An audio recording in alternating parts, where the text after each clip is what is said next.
Hey guys, welcome back. So, if you've been paying attention to my channel, you know, last week or maybe a week and a half ago, I painted a very large painting of a DJ named Vastiv. And so, I did that video and it went really well.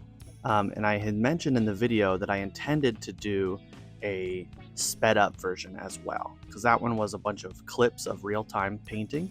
So, I thought I'd try that out.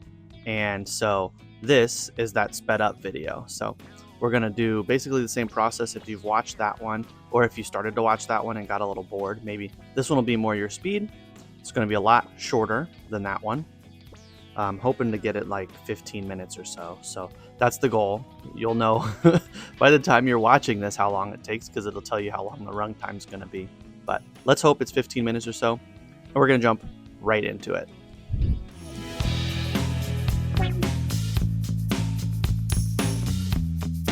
So in this first clip, what I'm going to be doing is I'm going to be adding kind of a wash layer to my canvas.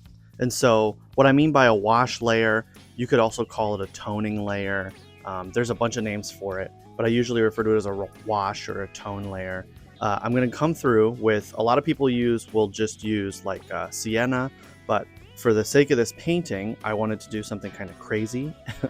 Crazy, not that crazy, but I want to do a few different colors just to give it some more interest in the wash layer, or the underpainting. I think is probably the most common way to call it, is an underpainting. And so you'll see me doing that here in the background while I'm talking to you. But I went in with a bunch of different colors: red and brown, yellow, blue, green. Just basically I'm getting a bunch of colors in so I can kind of get my main tones, my main values, my darks and my lights, before I go in and start worrying about the colors. So you can see that I darken up the background around Vastiv himself. I'm leaving his letters fairly brightly colored, darkening up around them so that we can kind of see some of this contrast that I'm going to want to try to keep throughout the painting. And the reason I'm doing this layer in these crazy colors like this is that eventually, when I go through to paint it, if there's any spots that I miss, there won't be white canvas showing through.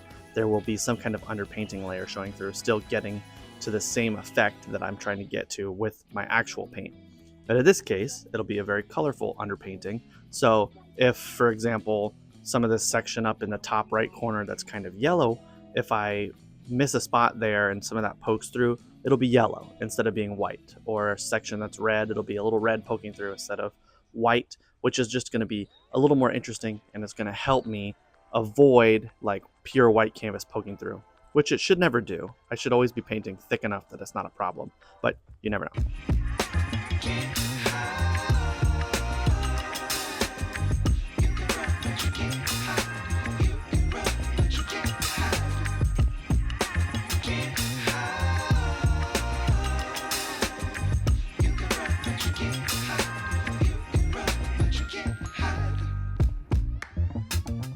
Okay, so this second clip is gonna be my first color layer. So I did the underpainting before, and now I'm gonna come through with the actual colors that I intend for things to be.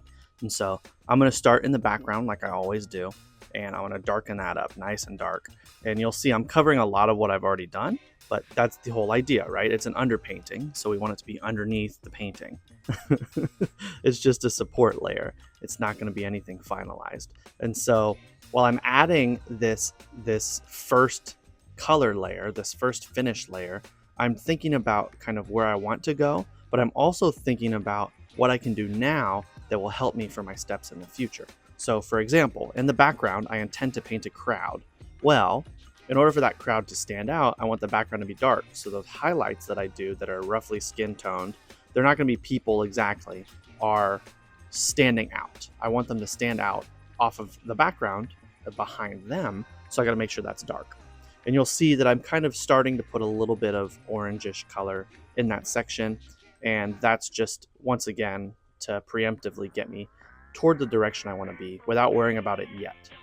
And I mentioned in my long form video that I'm kind of pulling the whole painting together at once. And this will be more obvious toward the end, but I don't want to do anything perfectly finished on the first try, because that leaves me room to miss things, and that also leaves me room to have one section that looks really good and one section that I run out of energy and it doesn't look as good. So I'm trying to get everything to like a 50% now, and then I can pull it up closer to 100% in a further session when I'm well rested and ready to continue painting. It's a different mindset. Really, it is. Like underpaintings and the first layer, it's very easy to do. Easy, I mean, it's still difficult. It's painting, but I don't have to think too hard about details. Whereas in the further phases, the detailing portions, I have to really be worried about the little details. And so I don't want to have to use that much of my brain all at one time. So this layer, once again, like I said, is going to be kind of rough. It's not going to be finalized in any way. And then I'll finalize it in a further step.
Okay, so this next clip that I'm going to be showing is my first kind of finishing layer. Now I've got everything covered partially in my first colored pass. And now what I'm going to do is I'm going to start adding some smaller details. I'm going to do a little bit of work on the crowd. I'm going to refine some of the things on his shirt. I'm going to put some more details into some of the background areas. I'm going to mess with his skin tone in areas I think that he needs it. Anything that I think needs to be a little bit more finished, I'm going to do that for now. And so you'll see me doing that here. Once again, I'm kind of bouncing around. I'm not really focusing on one area for too long because it's easy to become blind to what you're looking for if you focus on one spot for too long. And so I'm just going to hop around and make adjustments to things that I think need them. And then after this stage, what I did is I hung up the painting in my house for like a week and a half. And I just would walk past it every day and I would make little notes to myself that I wanted to change. And in my original video, I kind of talked about that. And I have a couple clips of me talking about the changes that I wanted to make. So once this step is over, I'm going to go ahead and play those clips, and then we'll get into my final processes, and we'll finish up the video from there.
Okay, so we are almost done.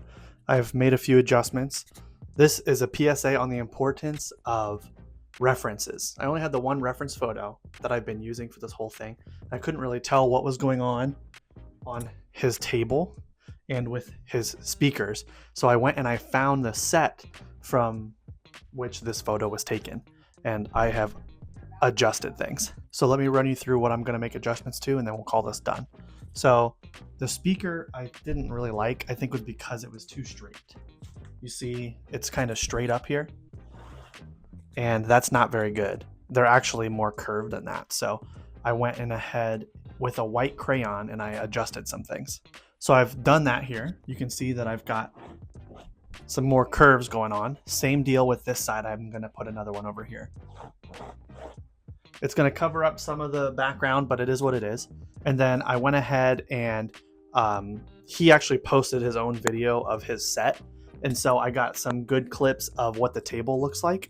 And so we're going to have a turntable here and some legs. And then I'm going to put a pattern on this bottom table. There's also going to be a turntable here as well. Same deal, legs underneath it.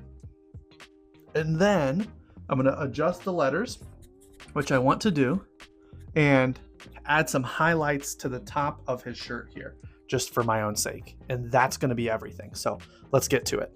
Okay, so here we are in the home stretch.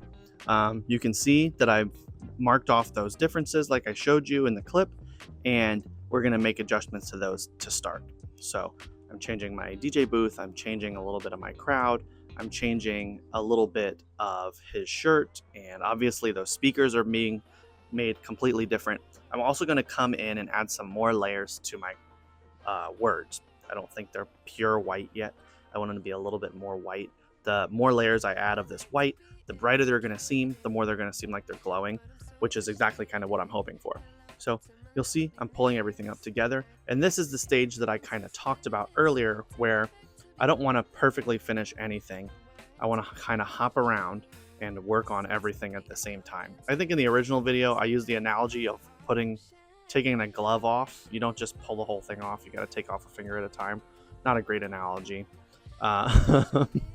But, you know, it kind of works, right? You don't want to make one thing of the painting, one portion of the painting 100% finished, and then the next portion 100% finished, and then the next portion 100% finished.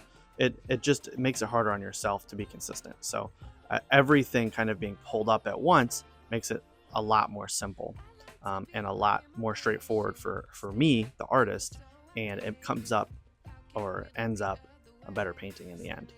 So we're going to go ahead and finish this clip, and then we'll hop into the outro and we'll get out of here. It's always hard at first glance. I don't wanna, but I know I gotta do it. The truth is hard to swallow. I think I'll chew it.